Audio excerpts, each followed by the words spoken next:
Et j'accueille avec moi pour ce face-à-face en plateau Éric Verset, directeur exécutif en charge du financement et du réseau chez BPI France. Et également chez BPI France, Julien Noronha, pardon, Bravo, bravo. directeur exécutif en charge de la communication. J'imagine qu'on doit souvent avoir des difficultés. Bonjour messieurs, alors pendant qu'on vous, qu'on vous appareille, une petite mise au point sur quoi nous allons échanger aujourd'hui, puisqu'on va faire un peu un état des enjeux de l'industrie, un état des lieux, des enjeux aussi de communication. Éric, le bilan est mitigé.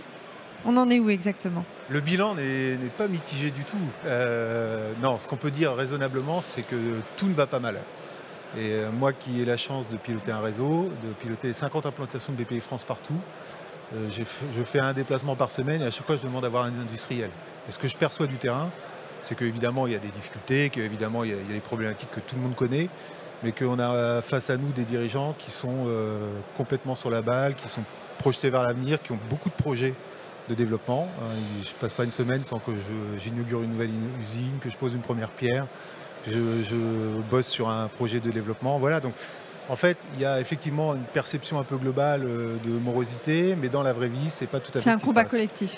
C'est un combat collectif et puis je crois qu'on parle beaucoup des trains qui arrivent en retard. Il faudrait peut-être aussi qu'on parle des trains qui arrivent à l'heure, voire en avance, parce qu'il y en a encore beaucoup. Voilà.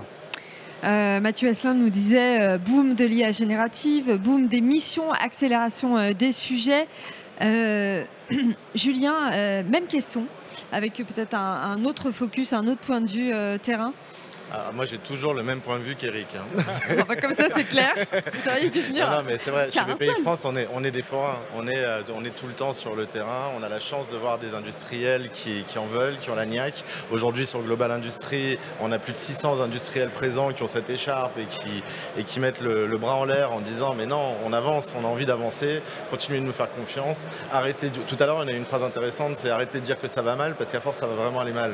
Parce que ce côté public du ça va mal fait qu'il y a de l'attentisme, fait qu'il y a du stress et quand il y a du stress on est moins bon.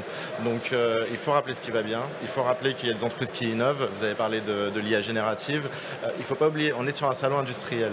La maturité économique de l'IA, donc de l'IA qu'on voit aujourd'hui générative, elle passera par du physique, elle passera par des robots, elle passera par des produits qui intègrent de l'intelligence artificielle. Donc on a des tonnes d'opportunités et je peux vous dire que les industriels ont envie d'aller au bout de toutes ces opportunités et Éric le voit tous les jours dans les 50 implantations du réseau. Alors, allons maintenant concrètement sur le terrain, sur vos dispositifs d'accompagnement, les leviers de performance. Comment est-ce que vous travaillez ? Alors il y a deux types de leviers. Il y a tout le levier qui va accompagner le développement de nos PME ETI françaises, qui est porté par Éric et il en parlera mieux que moi.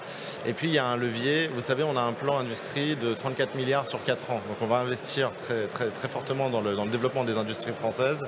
Mais ça va créer 100 000 emplois par an. Et on ne réussira pas le pari de revenir à 12 points de PIB d'industrie en France si on ne travaille pas sur l'attractivité du monde industriel.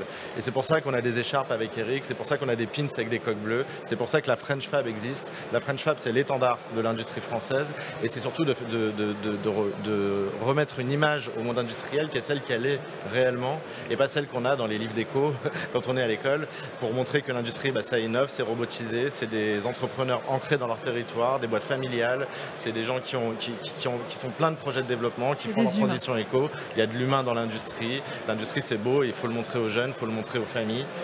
Et ça, c'est la French Fab. Alors Éric, justement, ces dispositifs, ces leviers, concrètement, comment ça fonctionne ? Concrètement, ça a donné 9 milliards de financement dans le courant de l'année 2024. On était à plus de 10% par rapport à 2023. Donc quand on dit que 2024 va moins bien, pas tout à fait vrai, en tout cas sous le prisme de BPI France. Comment ça marche ?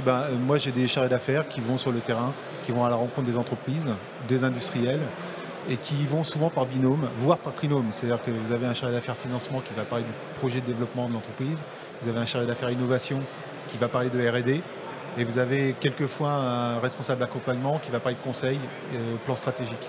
Voilà, et c'est un peu cette formule magique qu'on met à disposition des dirigeants pour pouvoir appréhender tous les sujets qui tournent autour de l'industrie. Parce qu'il y a des choses qui vont bien, Mais il y a aussi des sujets sur lesquels je pense qu'on peut s'améliorer collectivement et que là où les chefs d'entreprise de l'industrie peuvent s'améliorer, c'est la partie innovation. On en parlait beaucoup. On a passé quand même quelques décennies avec des PME qui structurellement n'ont pas assez investi dans l'innovation et on est en train de rattraper le retard. Et voilà à quoi sert finalement aujourd'hui la boîte à outils de BPI France par le biais de l'industrie, c'est qu'on essaye par tous les moyens d'injecter de l'innovation dans les entreprises industrielles de nos territoires.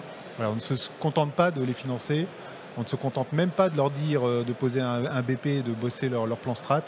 On leur dit il faut que tu innoves, parce que sans innovation, ça veut dire il n'y a pas d'innovation, pas d'export, il n'y aura pas de conquête. Et, il y aura pas, voilà. Et on sait que les trois moteurs sont toujours les mêmes d'ailleurs depuis toujours. C'est l'international, l'innovation et l'investissement. Et on travaille vraiment ce triptyque pour faire avancer les boîtes. Donc voilà, très concrètement, on est des ambulants, on est des charrettes d'affaires qui vont sur le terrain et on adore ça et on passe notre temps chez le client à bosser ces sujets. Voilà. L'innovation, ça passe aussi par les jeunes. On en parlait, Julien, tout à l'heure. Les jeunes, finalement, nativement, instinctivement, ils ne peuvent pas l'amener, cette innovation, avec leur nouvelle manière aussi de créer, de travailler, de communiquer. Bien sûr, ce qu'ils peuvent amener, c'est en effet un nouveau regard sur l'entreprise, avec toute leur naïveté qui est belle de la jeunesse.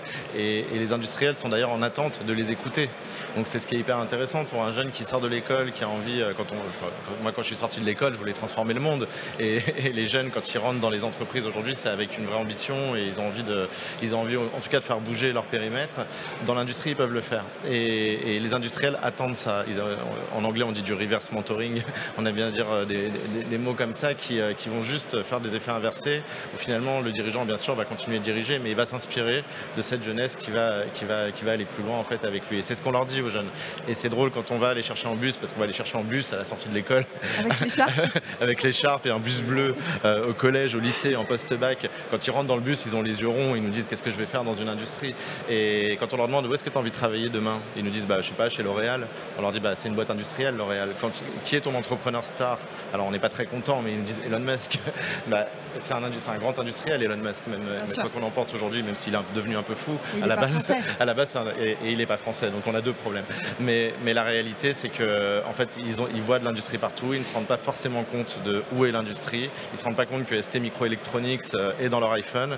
Et c'est ce qu'on va leur montrer tous les jours. Et on leur montre qu'ils peuvent en plus apporter leur contribution dès le plus jeune âge. Merci Éric Verzet et Julien Noronha d'être venus nous parler ici dans Smart Industrie tous les deux chez BPI France. Merci à vous.